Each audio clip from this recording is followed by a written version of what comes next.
Hey everyone, it's me, Goose, and I'm here to talk about everyone being a fucking dipshit.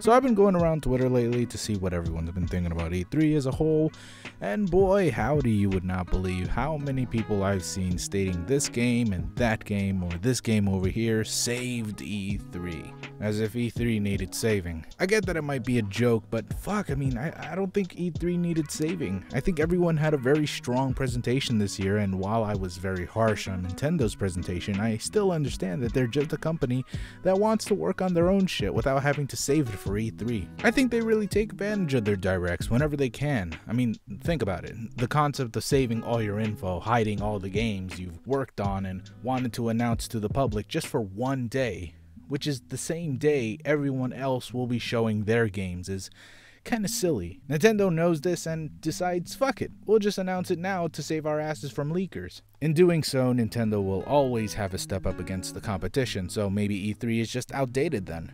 Maybe the reason why people are saying certain presentations saved E3 isn't a result of E3 being bad, but E3 being outdated. I've seen many people making that argument lately, that E3 is an old relic of the past and that companies shouldn't wait for that one time of the year to show everything they've got. Let's face it, so much shit has been shown so far, and a ton of those games that have been announced are being overshadowed by bigger, big budget games. Sure, Microsoft can pull off this look like they care about indie games, but if they really cared, why'd they just shove them aside for that one game montage?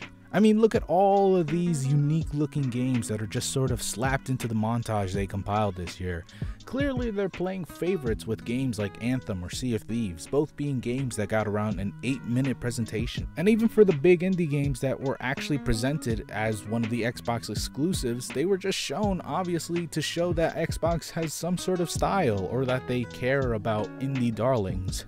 Honestly, maybe more companies should aspire to be like Nintendo. I mean, Sony has their fair share of presentations scattered throughout the year, but why wait for GDC? Or rather, Tokyo Game Show, seeing as how that's literally around the corner. Why not just do a monthly roundup like Nintendo used to do with their directs, which were actually pretty successful and highly praised?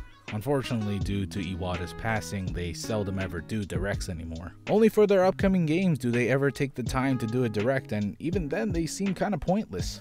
Regardless, I still think the Switch's announcement, which was far away from E3 and any other consumer conventions, was still one of the best announcements they've made in a long time. It caught people by surprise, and it took their competitors by surprise too. But just imagine if they had saved the Switch for E3, either 2016 or 2017.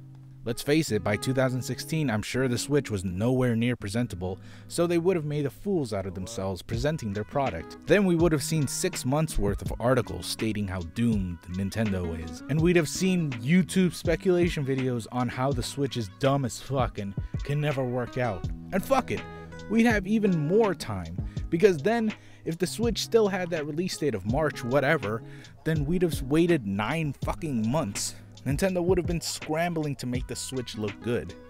But hell, what if they held the Switch for E3 2017, like many people speculated?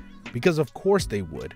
We, the consumers, have to wait a whole year for big announcements. I mean, don't you think that's kind of insane? So if the Switch was announced just now, then they'd only be competing with PS4 Pro, but also with the up-and-coming Xbox One X, which has been stated over and over and over again in the Microsoft conference to be the most powerful system on the market. Compare that to the Switch's specs, which are massively dwarfed by the Xbox.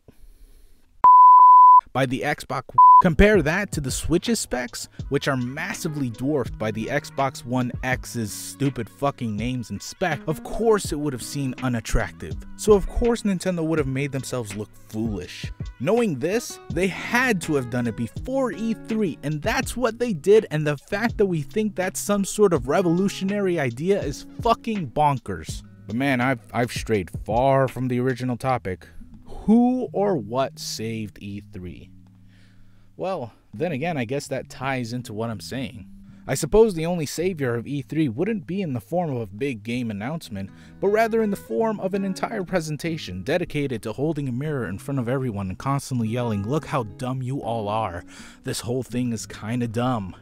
Because let's face it, As awesome as Shadow of the Colossus looks, or as cool as God of War was, the fact that this sort of information is withheld on purpose in order to make a big splash just once a year, when it's clear that any company, no matter how big or small, can just make their own announcements whenever the fuck they want instead of stupidly butting heads with their competitors.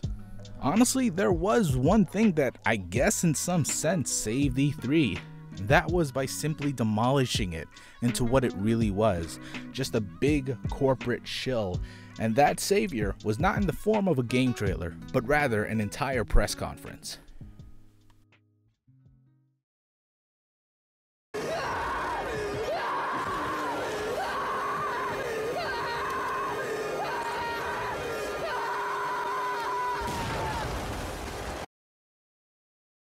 Fuck y'all! The Devolver Digital Press Conference was the fucking shit. It made fun of not only E3 but the gaming industry as a whole. From poking fun of early access garbage to straight up mocking gaming communities and rabid fanboys who can't appreciate what they already got. This was one of the best fucking presentations I've seen in E3 in a long time. Unfortunately, it was only 15 minutes long, but I really felt that they had a ton more to say.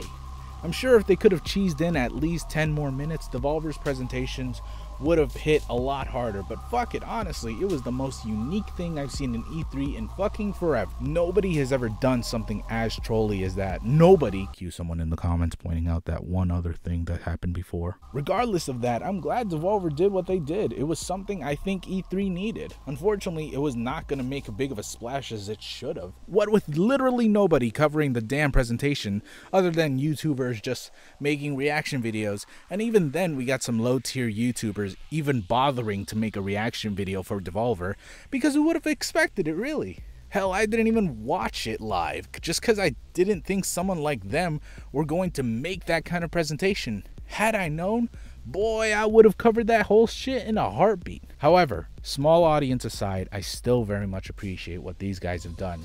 It's something that needed to be done, needed to be said, and you know something? I really do think this saved E3.